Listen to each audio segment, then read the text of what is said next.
السلام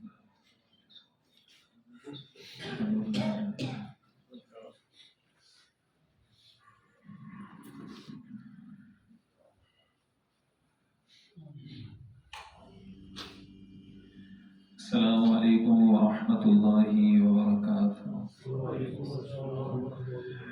الحمد لله رب العالمين.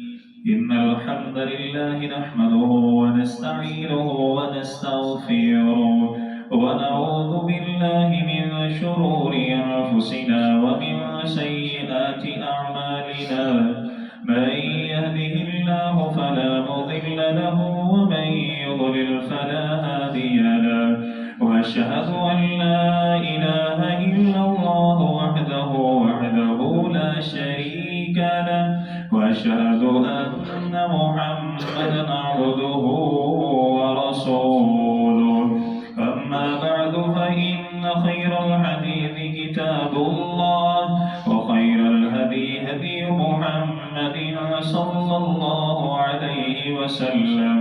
وشر الأمور محدثاتها وكل محدثة بدعة وكل بدعة ضلالة وكل ضلالة في النار. يا أيها الذين آمنوا اتقوا الله حق تقاته ولا تموتن إلا وأنتم مسلمون. يا أيها الناس اتقوا ربكم الذي خلقكم من نفس واحدة وخلق منها زوجها وبث منهما رجالا كثيرا ونساء. واتقوا الله الذي تساءلون به والأرحام إن الله كان عليكم رقيبا. يا أيها الذين آمنوا اتقوا الله وقولوا قولا سديدا يصلح لكم أعمالكم ويغفر لكم ذنوبكم. ومن يطع الله ورسوله فقد فاز فوزا عظيما. أما بعد فأعوذ بالله السميع العليم من الشيطان الرجيم من همزه ونفثه ونفثه. بسم الله الرحمن الرحيم. قال له موسى هل أتبعك على أن تعلمني مما علمت رشدا. اللهم رب اشرح لي صدري ويسر لي أمري واحلل عقدة من لساني يفقهوا قولي واجعل لي وزيرا من أهلي. اللهم رب زدني علما اللهم رب زدني علما اللهم رب زدني فهما. اللهم إنا نسألك الهدى والتقى والعفاف والغنى. اللهم رب يسر ولا تعسر وتمم بالخير يا أرحم الراحمين. حمد و ثنا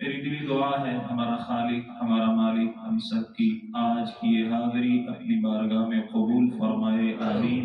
اللہ تعالیٰ قبول فرما کر ہماری نجات، ہمارے والدین، اساتذہ کرام، محسنین، اللہ تعالیٰ تمام اہل و عیال، تمام انسانیت کی ہدایت اور ہدایت کے بعد نجات کا ذریعہ بنائے، سبب بنائے۔ اللہ تعالیٰ ہم سب کا خاتمہ بالایمان اور خاتمہ بالخیر فرمائے، آمین۔ اللہ تعالیٰ ہمارے گھروں میں سلوک اور اتفاق پیدا فرمائے، لڑائی جھگڑے عداوت دشمنی حسد کی ناموس ان تمام بیماریوں سے ہمارے گھروں کو محفوظ فرمائے، آمین آمین آمین۔ پچھلے جو خطبات تھے ان میں ہم نے سنا تھا کہ زوجین میں نا اتفاقی صبر و تحمل میں کمی اس کی وجہ سے ہے۔ اس کے بارے میں ہم نے سنا کہ جو بیٹا ہے، لڑکا ہے، دولہا ہے، وہ بھی صبر کرے، سسرال والے بھی صبر کرے۔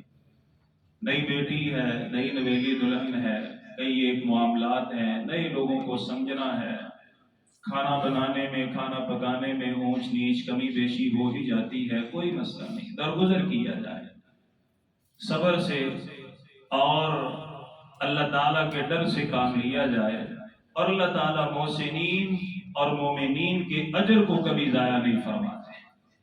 تو آج کا ہمارا جو خطبہ ہے وہ ہوگا کہ جو بیٹی نئی نویلی دلہن آئی ہے، حق یہ بنتا ہے کہ وہ بھی صبر کرے، مزاج اور طبیعت کو سمجھے۔ اور پھر اس کے بعد جو خطبات آئیں گے، استقبال رمضان کے بارے میں اگلا خطبہ ہم سنیں گے کہ رمضان سے پہلے کیا چپ کر کے بیٹھ تو اونگے ساری دانے کٹن لگ گیا۔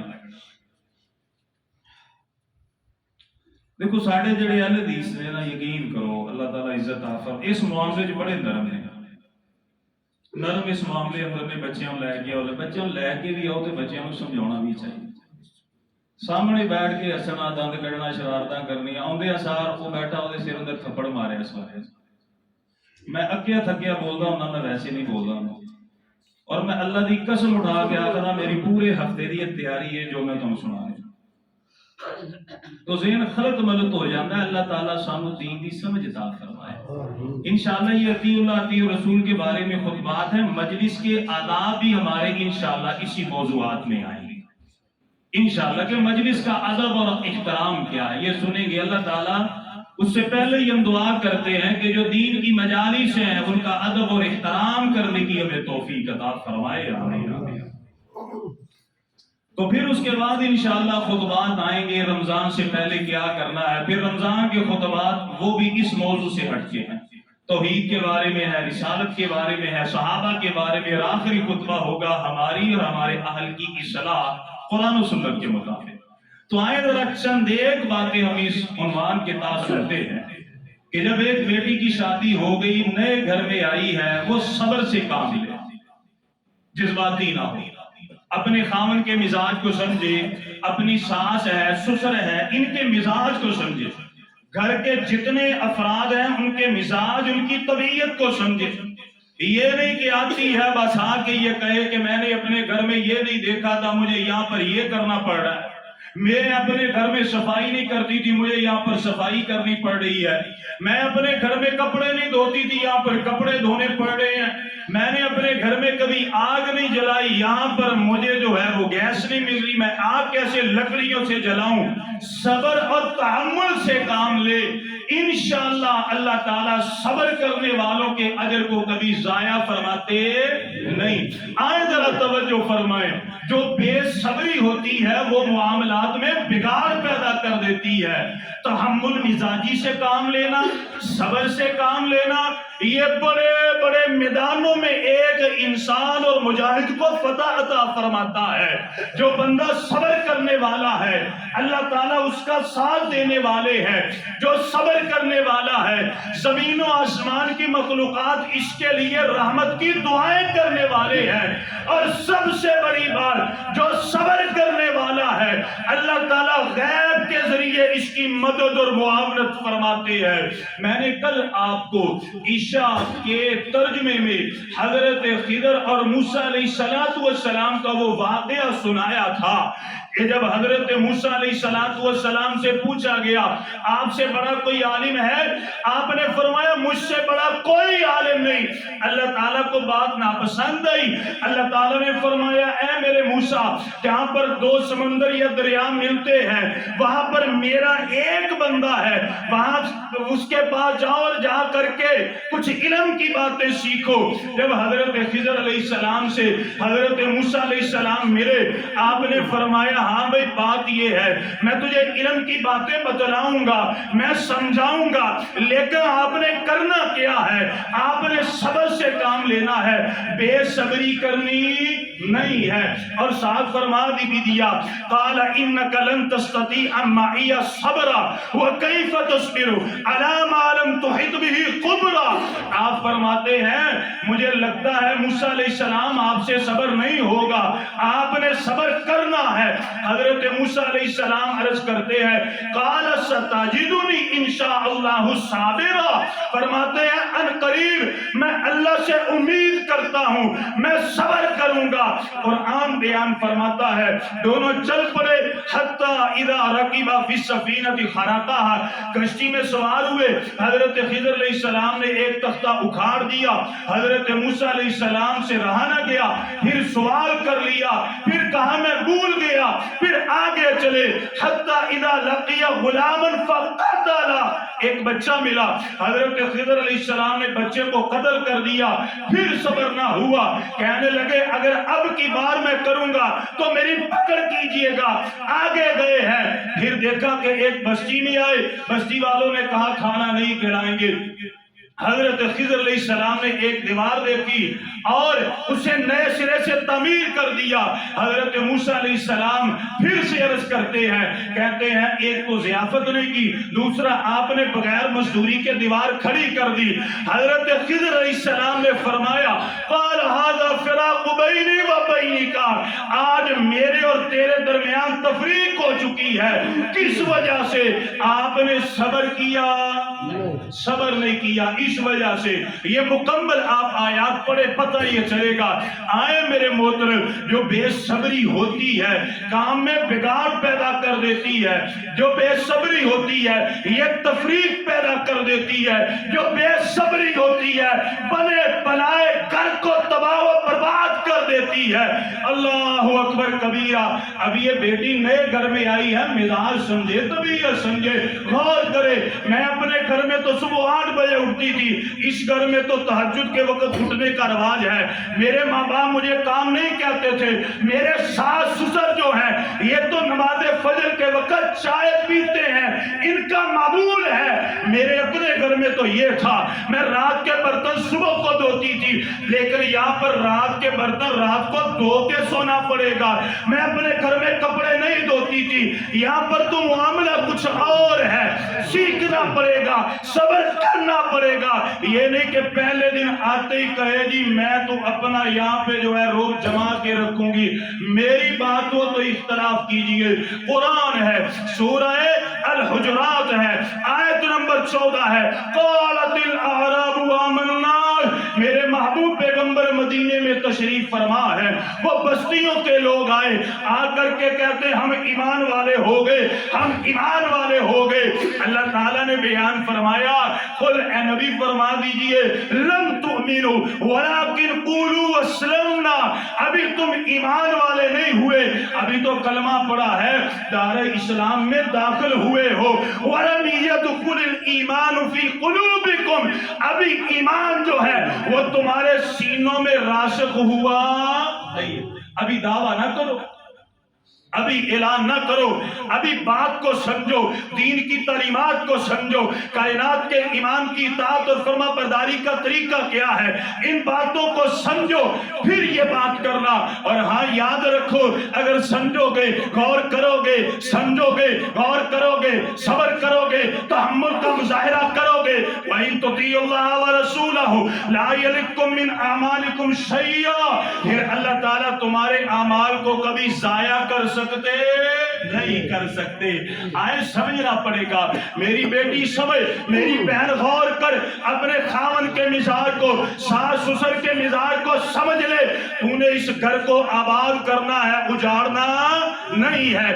اس گھر میں رہنا ہے, اسے چھوڑ کے نہیں جانا. یہ اتنا خرچہ کیا, تجھے قرآن کے سائے میں الوداع کیا. کیا اس لیے الوداع کیا تھا کہ پہلے دن آتے ہی لڑائی جھگڑا شروع ہو جائے؟ انہو من یتقی و یصبر فإن اللہ, اے میری بیٹی صبر کرے گی, تقوی اختیار کرے گی, اللہ تعالیٰ تیرے اجر کو کبھی ضائع کر سکتے نہیں. سمجھے, غور کرے. کیسے؟ جیسے میری اور آپ کی ماں امی خدیجۃ الکبریٰ نے میرے محبوب پیغمبر کو سمجھا رضی اللہ تعالی عنہا. ایسی مائیں قسمت والوں کو ملتی ہے. اللہ اکبر کبیرہ. میرے محبوب پیغمبر علیہ السلام کی پہلی بیوی, پہلی زوجہ, اور اللہ تعالیٰ نے ایسی عزت عطا فرمائی جتنی دیر تک میرے نبی کے نکاح میں رہی ہیں, حیات رہی ہیں, کائنات کے امام نے دوسرا نکاح کیا نہیں کیا. یہ عظمت تھی امی خدیجہ کی, یہ شان تھی امی خدیجہ کی. اور مقام کیا ملا؟ کبھی جبرائیل امین سلام لے کر کے آتے ہیں, کبھی اللہ کا سلام آتا ہے, کبھی فرشتوں کا سلام آتا ہے. اور امی خدیجۃ الکبریٰ کی شان کیا ہے؟ اللہ تعالیٰ نے جبرائیل امین کو بھیجا, جاؤ میرے بیوی کی, جاؤ میرے نبی کی بیوی کو خوشخبری سناؤ. اللہ تعالیٰ نے جنت میں آپ کو موتی, ہیرے, جواہرات کا ایک محل عطا کر دیا ہے. کیوں ملا؟ وجہ کیا تھی؟ کیوں ملا؟ میرے نبی کی فرما برداری, اپنے خاوند کا ادب, اس کا احترام. اللہ اکبر کبیرہ. آئیں ذرا میں آپ کو صحیح بخاری میں لے کر کے چل جاتا ہوں. صحیح بخاری ہے, حدیث نمبر 3 ہے. جب کائنات کے امام کے اوپر پہلی وحی آئی, حضرت جبرائیل امین نے سینے کے ساتھ دبایا, میرے محبوب پیغمبر کانپتے ہوئے گھر میں آئے, اپنی بیوی, پیاری بیوی سیدہ خدیجہ سے فرمایا, زملونی زملونی, میرے اوپر چادر اوڑھ دو, میرے اوپر چادر اوڑھ دو. کبھی کسی عالم دین سے سنا امی خدیجۃ الکبریٰ نے فرمایا ہو, ڈرے ہوئے لگ رہے ہیں, کیا معاملہ ہے, کیا بات ہے, مجھے تو بتلائیے, کیوں ڈرے ہوئے ہیں, مسئلہ کیا ہے؟ میری اماں نے کوئی ایسا سوال کیا کیوں نہیں کیا؟ سیاڑیاں عورتاں کہندیاں ہوندیاں نے, اپنیاں تیاں نو, نوواں نو سمجھاؤندیاں ہوندیاں نے, دو موقعیاں تے کدی بھی اپنے شوہر نو تے میرے پتر نو پریشان نہیں کرنا. اور میری والدہ بھی یہ نصیحت کیا کرتی تھی. میری والدہ کہا کرتی تھی, کہتی تھی کہ اے میری بیٹی, جب تیرا خاوند آئے, دو موقعوں پر اسے ٹینشن دینی نہیں ہے. اب یہ ایک تھکا ہارا جب گھر میں آئے تو اسے اچھے طریقے سے ویلکم کرنا, یہ سیانی سمجھدار عورتوں کی نصیحت. جب خاوند گھر میں آئے, اسے یہ نہیں کہ دکھڑے سنانے ہیں, آج تیری ماں نے یہ کہہ دیا, تیری بہن نے یہ کہہ دیا, آج یہ ہمسائی نے اس طرح کر دیا. وہ پتہ نہیں باہر سے کتنا کھپیا آیا, پریشان آیا ہے, وہ تو اپنی پریشانی میں گھر آیا تھا, لِتَسْكُنُوا إِلَيْهَا, تاکہ وہ اپنی بیوی سے ملے, سکون حاصل کر لے. لیکن جب ہی گھر میں آیا, ہونا تو یہ تھا کہ جب دروازہ کھولتا تو ساری پریشانیاں دور ہو جاتی, لیکن دروازہ کھولے آتے کہدیاں ساریاں پریشانیاں نے پھر ویلکم کیتا, یہ سر پکڑ کے بیٹھ گیا. تو جو سیانی عورتیں ہوتی تھی, کہتی تھی بیٹا جب خاوند گھر میں آئے اسے کوئی پریشانی والی بات بتانی. اور دوسرا موقع, یہ تو کھانا کھان لگے, جب وہ کھانا کھانے لگے, تھکا آیا ہے, باہر سے پتہ نہیں کیا معاملات ہے, جب کھانا کھانے لگے تو بیٹے کو پریشان نہیں کرنا, کوئی لڑائی والی بات نہیں کرنی, پہلے کھانا کھانے دینا, پھر اس کے ساتھ پھر اس کے بعد بات کرنا. اور میں قربان جاؤں, یہ باتیں آج کی ہیں, کل کی ہیں. وہ سیانی ماں والی, اللہ کی قسم, وہ ساری سیانی اچھی صفتیں امی خدیجہ میں پہلے سے موجود تھی. میرے نبی کو نہیں فرمایا آپ کی بیٹیاں 4 ہیں, کہاں پہ رہتے ہیں, کیوں ڈرے ہوئے آئے, صحیح بخاری کو پڑھیے، زملونی زملونی، مجھ پر چادر اوڑھ دو۔ حضرت اماں عائشہ فرماتی ہیں فزملوہ، حضرت امی خدیجہ الکبریٰ نے چادر اوڑھ دی، فحتی ذہب عنہ الرعب، جب پیارے پیغمبر علیہ السلام کا ڈر ختم ہو گیا، امی خدیجہ الکبریٰ پاس آئیں، آپ نے بات نہیں کی، اپنے خاوند کے پاس بیٹھ گئی۔ کائنات کے امام نے خود فرمایا لقد خشیت علی نفسی، اے میری بیوی مجھے اپنی جان کا خطرہ محسوس ہوتا ہے۔ ابھی یہ بات کی ہے، امی خدیجہ الکبریٰ نے کوئی تانا دیا؟ آج تو بندہ اپنی بیوی سے کہہ دے کہ آج میرے ساتھ یہ ہو گیا تو وہ سب سے پہلے کہتی ہے تو میرے بارے برا سوچے ہونا مانا، برا خواب آ جائے تو بندہ ڈرا ہوا بیٹھا ہے، وہ کہتا ہے اللہ یہ خواب بہت مجھے ڈراؤنا آیا، وہ کہتی ہے تو نے مجھے اتنے پیسے نہیں دیے تھے، تجھے فرشتے تنگ کرتے ہیں اس لیے تجھے قبر میں یہ نظر آتا ہے، یہ ہوتا ہے۔ اور میں قربان جاؤں اپنی ماں کے اوپر، لقد خشیت علی نفسی، اے خدیجہ مجھے اپنی جان کا خطرہ محسوس ہوتا ہے۔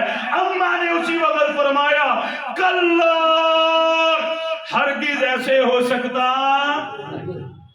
کلا اللہ کے نبی کیوں، میرے سر کے تاج ایسے ہو ہی نہیں سکتا، واللہ مجھے اللہ کی قسم ہے ما یخزیک اللہ ابدا، اللہ آپ کو کبھی رسوا کر سکتا۔ یہ ہے لتسکنو، یہ ہے بیوی کا رشتہ۔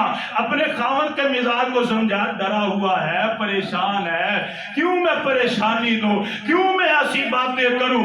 اسی وقت آپ فرماتی ہیں واللہ لا ما یخزیک اللہ، آپ کا اللہ آپ کو کبھی بھی پریشان نہیں کرے گا۔ پھر اماں نا اپنے پیارے محبوب سر کے تاج کی تعریف فرماتی ہیں، اماں فرماتی ہیں انک لتصل الرحم، اے میرے سر کے تاج آپ تو رشتہ داریاں جوڑنے والے، وتحمل الکلہ، اور جو اپنا بوجھ نہیں اٹھا سکتے آپ تو ان کا بوجھ بھی اٹھانے والے، وتکسب المعدوم وتقری الضیف وتعین علی نوائب الحق، آپ ہمسایوں کے ساتھ، آپ ضعیفوں کے ساتھ، آپ مہمانوں کے ساتھ اچھا سلوک کرنے والے، یہ کس طرح ہو سکتا ہے؟ اور جس میں اتنے اوصاف ہوں اس کا اللہ اسے رسوا کر دے۔ ایسی باتیں ہیں۔ پھر کیا کیا؟ فانطلقت بھی خدیجہ، تو حضرت اماں عائشہ فرماتی ہیں اللہ کے نبی صلی اللہ علیہ وسلم کو تسلی دینے کے بعد سیدہ خدیجہ الکبریٰ نے ایسے نہیں چھوڑا، آپ فرماتی آئیں میرے ساتھ، میں آپ کو اپنے چچا کے بیٹا ورقہ بن نوفل کے پاس لے کر کے جاتی ہوں۔ لے کر کے گئیں، ورقہ بن نوفل نے پھر اللہ کے نبی کو مزید تسلیاں دی۔ اللہ اکبر کبیرہ، یہ ہے رشتہ، یہ ہے تعلق بیوی کا، اپنے خاوند کے مزاج کو سمجھا۔ اور میں کیوں نہ وہ طائف کا واقعہ آپ کے سامنے رکھوں، جب میرے نبی گئے طائف کی وادی میں، پتھر مارے، زخمی کیا، میرے محبوب پیغمبر جب سب سے پہلے گھر میں آئے تو کس کے پاس آئے؟ اپنی پیاری بیوی کے پاس، غم گزار کے پاس، جو غم کو ہلکا کرنے والی، جو دکھ سکھ میں کام آنے والی۔ جب گھر میں آئے اللہ کے نبی صلی اللہ علیہ وسلم تو سیدہ خدیجہ نے اللہ کی قسم کو اعتراض نہیں کیا ہے، میرا خیال کیوں نہیں کرتے، بیٹیوں کا خیال کیوں نہیں کرتے، ہمیں کس کے آسرے پہ چھوڑ کر کے جاتے ہیں؟ ایسی کوئی بات نہیں کی۔ یہ تاریخ کی کتابیں پڑھ کے دیکھے، پیارے پیغمبر علیہ السلام لہو لہان گھر میں آئے ہیں، سیدہ امی خدیجہ الکبریٰ نے میرے محبوب پیغمبر کو ہاتھ سے پکڑا، چارپائی پر بٹھایا، پانی گرم کیا، پیارے پیغمبر کے زخموں کو دھویا۔ حضرت فاطمہ بیان فرماتی ہے میں نے دیکھا کچھ زخم ایسے تھے ان میں سے خون ابھی بھی نکل رہا تھا۔ میری امی خدیجہ جلدی جلدی گئی، اپنے کپڑے کو پھاڑا، آگ لگائی اور رات میرے محبوب پیغمبر کے زخموں پر لگائی اور خون بند ہو گیا۔ یہ ہے رشتہ، یہ ہے تعلق۔ کبھی میرے نبی پر اعتراض نہیں کیا، سمجھتی تھی کہ یہ جو دین کا معاملہ ہے اس میں اس طرح کرنا پڑتا ہے، پریشانی آتی ہے، اور میں قربان جاؤں، اللہ اکبر کبیرہ، صحیح بخاری ہے، حدیث نمبر 5195 ہے، اللہ اکبر کبیرہ۔ اور اسی لیے تو میرے نبی نے فرمایا تھا، آپ کو اپنی بیوی کا مزاج اتنا پسند آیا، طبیعت اتنی پسند آئی، پیارے پیغمبر علیہ السلام کے پاس مسند احمد، آئے ذرا توجہ فرمائیں، آپ کے پاس حضرت امی عائشہ صدیقہ موجود ہے، اور یہ حدیث مسند احمد میں حدیث نمبر 24864 ہے۔ پیارے پیغمبر علیہ السلام سے روایت کرتی ہے، سیدہ امی عائشہ فرماتی ہیں، اذا ذکر خدیجہ اثنا علیہ فاحسن الثناء، آپ فرماتی بس عجیب سا معاملہ ہے کہ جب بھی اللہ کے نبی میرے پاس بیٹھ کے کہتے خدیجہ تو ایسی تھی، خدیجہ تو ایسی تھی، خدیجہ تو ایسی تھی۔ اما عائشہ فرماتی ہیں ایک دن مجھے غصہ آ گیا، فقلت، میں نے کہہ دیا، ما اکثر تذکرها حمراء الصدق، اللہ کے نبی آپ تو اس کا نام ہی لیتے رہتے ہیں اور جس کے منہ میں دانت ہی کوئی نہیں تھے، آپ تو اس کا نام لیتے رہتے ہیں، جس کے مسوڑے سرخ ہو گئے تھے۔ پھر امی عائشہ صدیقہ فرماتی ہیں، قد ابدلک اللہ عز و جل بہا خیرا منہا، اللہ جل شانہ نے سیدہ خدیجہ سے آپ کو اعلیٰ بیویاں عطا فرمائی ہیں۔ پیارے پیغمبر علیہ السلام نے سنا، کائنات کے امام نے فرمایا، ما ابدلنی اللہ بہا عز و جل خیرا منہا، آپ نے فرمایا عائشہ مجھے اللہ کی قسم ہے، اللہ تعالیٰ نے خدیجہ سے بڑھ کے مجھے کوئی بہترین اور اعلیٰ بیوی عطا فرمائی۔ پھر آپ نے تعریف فرمائی، آپ نے فرمایا قد آمنت بی اذا کفر بی الناس، میری خدیجہ اس وقت مجھ پر ایمان لے کے آئی جب لوگوں نے مجھے جھوٹا کہا۔ اللہ کے نبی صلی اللہ علیہ وسلم نے بیان فرمایا، وَصَدَّقَتْنِي إِذَا كَذَّبَنِي النَّاسُ، میری خدیجہ نے اس وقت میری تصدیق کی، مجھے سچا کہا جب لوگوں نے میرے اوپر جھوٹ کے فتوے لگائے۔ وَوَاسَطْنِي بِمَالِهَا إِذَا حَرَّمَنِي النَّاسُ، میری خدیجہ نے میرے لیے اپنے مال کے دروازے کھول دیے جب لوگوں نے میرے لیے مال کو، میرے لیے تجارت کو حرام کر دیا، میرے لیے لوگوں نے دروازے بند کیے، میری خدیجہ نے کھول دیے۔ اور میں قربان جاؤں، جب پہلی وحی آئی ہے میرے محبوب پیغمبر سیدہ خدیجہ کے پاس آئے، پھر وحی آئی ہے، پھر سیدہ خدیجہ کے پاس آئے، اور جب گھر والوں کو دین کی دعوت دینے کی وحی کا موقع آیا، پھر میرے نبی سیدہ خدیجہ کے پاس آئے۔ اور ایک دن تو معاملہ ہی بڑا عجیب تھا، میرے نبی آئے، سیدہ خدیجہ فرماتی ہیں اللہ کے نبی پریشان ہے، آپ نے فرمایا خدیجہ کیا بتلاؤں؟ آج کے دن اللہ نے وحی کا نزول فرمایا ہے کہ جہاں میں محمد صلی اللہ علیہ وسلم وہاں پر دنیا کی دولت اور مال ہو سکتا۔ عرض کی پھر میرے سر کے تاج کیا کہتے ہیں؟ آپ نے فرمایا یہ دنیا کا مال۔ میرے پاس کتاب پڑھی ہے، سیدہ خدیجہ گئی، گھر میں جتنا مال تھا، سونا چاندی پیسے تھے، میرے نبی کے قدموں میں لا کے ڈھیر کر کہتی ہیں میرے محبوب پیغمبر مجھے آپ چاہیے، مجھے دنیا کی دولت نہیں چاہیے۔ بیوی کا حق بنتا ہے اپنے خاوند کے مزاج کو تو سمجھے، اس کی طبیعت کو تو سمجھے، اس کے ذہن کو تو سمجھے، اور اپنے خاوند کی منظور نظر بن جائے۔ اللہ اکبر کبیرہ۔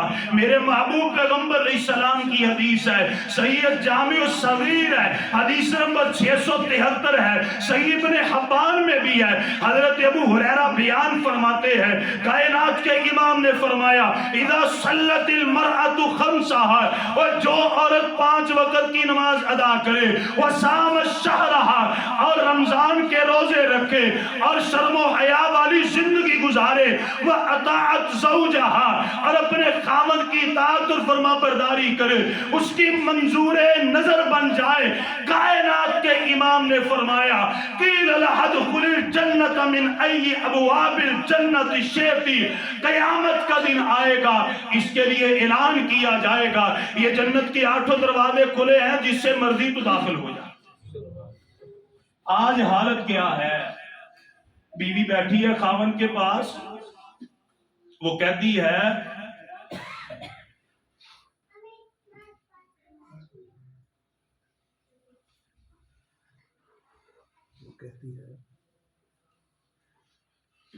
پیچھے کچھ کہہ رہے ہیں. بیوی اپنے خاوند کے پاس بیٹھ کے پتہ کیا کہتی ہے کہ اے جڑی تیری بہن ہے نا، اے میرے وال اچھے طریقے نہ نہیں ویکھدی تو اینوں نہ بلایا کر. یہ تیری ماں ہے نا، یہ زبان کی بڑی تیز ہے، میں اس کے ساتھ نہیں رہ سکتی. یہ جو تیرا بھائی ہے نا، اس کے ساتھ بھی میں نہیں رہ سکتی. آج بیویاں اپنے خاوند کے اوپر آرڈر لگاتی ہیں کہ میں اپنے گھر میں اس طرح رہتی تھی، اس طرح میں نہیں رہ سکتی. نہ تیری بہن کے ساتھ، نہ تیرے بھائی کے ساتھ، نہ تیرے فلاں رشتے کے ساتھ. اے لوگوں، اس بیٹی نے خاوند کے ساتھ زندگی گزارنی ہے. پہلے اس کے مزاج کو، طبیعت کو سمجھے تو صحیح، پھر اس کے مطابق آرڈر لگانا بھی شروع کر دے. پہلے اس کی بنے تو صحیح، جب یہ اس کی بنے گی پھر یہ اس کا بن جائے گا. جس مرضی سانچے میں اپنے خاوند کو ڈال لے، ابھی تو سمجھا ہی نہیں ہے، ابھی تو دل کی باتیں کی نہیں ہے، آتے ہی اس کے اوپر آرڈر لگانے شروع کر دیے. آخری حدیث ہے. میں دعا کرتا ہوں اللہ ہماری بہنوں بیٹیوں کو اس حدیث پر عمل کرنے کی توفیق عطا فرمائے. پیارے پیغمبر علیہ السلام کی حدیث ہے، سنن نسائی ہے، 32-33 ہے، صحیح مسلم میں بھی یہ روایت موجود ہے. پیارے پیغمبر سے سوال کیا گیا، ای النساء خیر، اللہ کے نبی بہترین عورتوں کی نشانی کیا ہے؟ کون سی عورت بہترین ہے؟ کون سی بیوی اعلیٰ ہے؟ پیارے پیغمبر نے فرمایا التی تسرہ اذا نظر، سب سے بہترین عورت وہ ہے کہ جب اس کا خاوند اسے دیکھے تو وہ خوش ہو جائے. وَتُطِيعُهُ إِذَا أَمَرَ، جب اس کا خاوند اسے معروف طریقے سے کام کہے یہ عمل کرے. پھر پیارے پیغمبر علیہ السلام نے بیان فرمایا وَلَا تُخَالِفُهُ فِي نَفْسِهَا وَمَالِهَا بِمَا يَكْرَهُ، کبھی بھی اپنے خاوند کو اپنی ذات کے معاملے میں، دنیا کے مال کے معاملے میں پریشان نہ کرے. عورت سمجھے تو صحیح پہلے. اور آخری بات، سیدہ عائشہ صدیقہ رضی اللہ تعالی عنہا نے جب پیارے پیغمبر علیہ السلام سے یہ ساری باتیں سیکھ لی تو پھر ایک تبدیلی آئی. پھر پیارے پیغمبر کے مزاج کو سمجھ لیا، جس طرح پچھلے خطبات میں ہم نے سنا تھا. پھر پیارے پیغمبر علیہ السلام کی ایسی فرما برداری، آپ صحیح مسلم کو پڑھیے. پیارے پیغمبر اعتکاف کی حالت میں ہے، حضرت امی عائشہ صدیقہ فرماتی ہیں پیارے پیغمبر اعتکاف کی حالت میں بیٹھے ہوتے، میں اللہ کے نبی سے فرماتی میرے محبوب پیغمبر اپنا سر حجرے سے باہر نکالیے. اللہ کے نبی باہر نکالتے، فَأَغْسِلُهُ، میں اللہ کے نبی کے سر کو دھو دیا کرتی. پیارے پیغمبر احرام کھول دیتے، میں پیارے پیغمبر کے جسم کو تیل لگایا کرتی، بیدیا اپنے ہاتھ سے لگاتی. اللہ کے نبی کو نبیذ بڑی پسند تھی. آپ فرماتی ہے کُنَّا نَنْبِذُ لِرَسُولِ اللَّهِ صلی اللہ علیہ وسلم، میں صبح و شام اپنے محبوب پیغمبر کے لیے نبیذ تیار کر کے رکھا کرتی. پہلے مزاج سمجھے، طبیعت سمجھے. انشاءاللہ اختلافات کبھی پڑھ سکتے، سمجھا ہی نہیں جاتا، غور نہیں کیا جاتا، کیونکہ دوسرے معاملات بڑے ہوتے ہیں. اور میں ایک نسخہ اپنی بہنوں بیٹیوں کو دینا چاہتا ہوں، وہ یہ ہے کہ ہمارے استاد ہم سے فرمایا کرتے تھے بیٹا جب نئی جگہ میں جاؤ نا، جب نئی جگہ میں آپ کی ڈیوٹی لگتی ہے امامت کے لیے، کسی اور جگہ پر آپ جاتے ہو، تو آپ نے 3 ماہ چپ کی گولی لینی ہے. کتنے ماہ جی؟ کس کی گولی؟ چپ کی گولی. چپ کی گولی لینی، بولنا نہیں ہے، سمجھنا ہے کہ یار یہ جو مسجد کا صدر ہے اس کا مزاج کیسا ہے، طبیعت کیسی ہے، مسجد کی انتظامیہ کا مزاج کیسا ہے، طبیعت کیسی ہے، جو مقتدی آتے ہیں ان کی طبیعت کیسی ہے، مزاج کیسی ہے، مسائل کیسے پسند کرتے ہیں، لہجہ کیسا پسند کرتے ہیں، قرآن کی قرات کیسی پسند کرتے ہیں. آپ نے ان کے مزاج کو سمجھنا ہے، طبیعت کو سمجھنا ہے. کتنے ماہ غور کرنا ہے؟ 3 ماہ. وہ کہتے پتر 3 نماز چپ کر کے سمجھو گے نا کہ باقی والی زندگی انشاءاللہ گج وج کے بولو گے تو کوئی اعتراض نہیں کرے گا. اگر پہلے دن جاتے ہی کہو گے نہیں جی وہ تو ایسے تھا، یہ تو ایسے تھا، یہاں پہ ایسے ہے، تو بیٹا پھر آپ 1-2 دن سے زیادہ کسی جگہ کام کر سکتے نہیں۔ یہ تمام کے لیے ہے۔ آپ کی جاب کسی جگہ پہ لگتی ہے، کسی ہیڈ میں جاتے ہیں، دفتر میں جاتے ہیں، کوئی میرا بھائی کسی کالج یونیورسٹی میں اکیڈمی میں جاتا ہے، وہاں ان کے ماحول کو تو سمجھے، ٹائمنگ کو سمجھے، وہاں پہ UPS ہے نہیں ہے، گھر میں تو سارے، اگر وہ وہاں کے ماحول کو سمجھ کے کام کرے گا انشاءاللہ کبھی پریشانی نہیں ہے۔ اللہ سبحانہ و تعالیٰ ان باتوں کی سمجھ عطا فرمائے، اللہ تعالیٰ ہم سے راضی ہو جائے۔ آئندہ جو خطبات آئیں گے انشاءاللہ وہ استقبال رمضان کے حوالے سے ایک خطبہ آئے گا، اور پھر اس کے بعد جو خطبات آئیں گے انشاءاللہ توحید، رسالت، صحابہ، اور پھر والی اپنی اصلاح کے بارے میں بھی تفصیل باتیں سنیں گے۔ اللہ تعالیٰ دین کی سمجھ عطا فرمائے، آمین۔ وآخر دعوانا الحمدللہ رب العالمین۔ الحمد لله رب العالمين الرحمن الرحيم مالك يوم الدين إياك نعبد وإياك نستعين إن الحمد لله نحمده ونستعينه ونستغفره ونعوذ بالله من شرور أنفسنا ومن سيئات أعمالنا من يهده الله فلا مضل له ومن يضلل فلا هادي له۔ ذی وقار میرے محترم، میرے معزز ساتھیو، آئے کہ خطبہ میں ہم نے سنا کہ زوجین میں نا اتفاقی کی وجہ یہ ہے کہ بیٹی کی طرف سے بھی بے صبری یا تحمل، صبر اور تحمل، اس میں کمی بیشی، قرآن کی کچھ آیات سنی یا حدیث سنی، اور اللہ تعالیٰ سے ہم نے دعا کی ہے کہ اللہ تعالیٰ ہمیں ہر معاملے میں صبر اور تحمل اختیار کرنے کی توفیق عطا فرمائے۔ اللہ تعالیٰ ہم سب کے گھروں میں سلوک اور اتفاق پیدا فرمائے، آمین آمین۔ سولر سسٹم کے بارے میں پچھلے خطبہ میں آپ سے بات کی تھی، کچھ ساتھیوں نے تعاون کیا ہے، مزید تعاون کی اپیل ہے، جتنا ہو سکے سولر سسٹم کے لیے زیادہ سے زیادہ تعاون کیجیے۔ اللہ تعالیٰ آپ سب کو عزت، عافیت اور برکت عطا فرمائے، آمین آمین۔ تیسری بات یہ ہے بھائیوں کہ یہ پچھلے دنوں لاہور کا ایک واقعہ پیش آیا تھا، جہاں پر ایک عورت نے سر پہ دوپٹہ نہیں تھا، جسم پہ کچھ عربی لکھی ہوئی تھی، وہ لباس پہنا، کچھ لوگ تیش میں آئے، مارنے کی اسے کوشش بھی کی۔ بعد میں جب پتہ چلا کچھ معاملہ اور ہے، وہاں پر وہ SHO کچھ عورت آئی، وہاں پہ سارے معاملات، تو وہ معاملہ جو بھی ہوا، لوگوں نے اس معاملے کی آڑ میں علماء کے اوپر بہت زیادہ کیچڑ اچھالا۔ یہ جو مولوی ہوتے ہیں فلاں فلاں، سب سے پہلے یاد رکھیں کہ یہ جو مولوی ہے یہ 17ویں درجے کے کمی کو کہا جاتا ہے۔ مولوی کسے کہا جاتا ہے؟ 17ویں درجے کے کمی کو۔ آپ کہیں گے یہ تو آپ نے ایسی بات کر دی۔ ایک وقت تھا کہ جب مولوی ایک اعلیٰ مقام والے لوگ کسی آدمی کو کہا جاتا تھا، باقاعدہ ایک سند جاری ہوتی تھی مولوی کی، پھر وہ مسجد میں یا مدارس میں یا مفتی یا فتویٰ دیا کرتا تھا۔ پھر جب سن 1857 میں جنگ لگی اور علماء نے انگریز کے خلاف جہاد کے لیے فتوے جاری کر دیے، پھر اس نے مولوی کو بطور گالی استعمال کیا تھا۔ تو آج بھی لوگ ہیں وہ مولویاں نیا کرتا، مولویاں نیا کر دیتا۔ مولویوں نے کچھ نہیں کیا بھائیوں، علماء نے تو اصلاح کی ہے۔